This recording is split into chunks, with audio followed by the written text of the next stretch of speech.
இன்னொரு போஜ்பூரி சீனை பார்த்துட்டு போயிடுவோம். நீங்க நினைக்கிற மாதிரி சீன் மறுபடியும் கிடையாதுங்க. நம்ம அந்த மாதிரி சீன் பார்க்க போறது கிடையாது.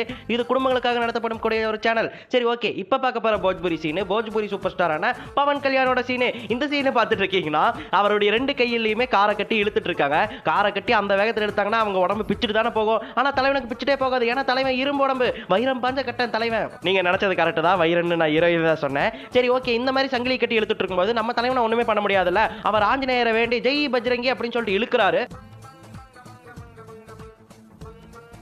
அப்ப 2 கார் ஒவ்வொன்றுத்துக்கு ரிவர்ஸ்ல வந்து அப்படியே பின்னாடியே மோதி டப்புன்னு வெடிக்குது. பொதுவா இந்த மாதிரி வெடிக்கும் போது நடுவுல யாராவது இருந்தா என்ன ஆவாங்க? கண்டிப்பா எரிஞ்சு செத்து போயிருவாங்கல்ல. இல்ல லாஜிக்கோட பேசணும்னா இப்படி சொல்லலாம். லாஜிக் இல்லாம பேசணும்னா ஹீரோ வந்துட்டு எந்தவித காயமே வேணாம் வெளிய வரும் அப்படி. ஆனா இந்த சீன் எடுத்தவங்கள பாராட்டி ஆகணுங்க. ஏன்னா லாஜிக்கோடையும் சேர்த்து லாஜிக் இல்லாமலும் சேர்த்து கொடுத்துருக்காங்க. ஆமாங்க, அந்த மாதிரி வெடிச்ச உடனே வெடிச்ச வெடியில நம்ம தலைவனுக்கு சட்டையெல்லாம் கருகி போய் 6 பேக் வெளியே தெரிய ஆரம்பிக்குது. அது ஃபேமிலி பேக் தான். அப்படி வெளியே தெரிய ஆரம்பிச்சு ரத்த கலரியோட வெளிவர அப்படி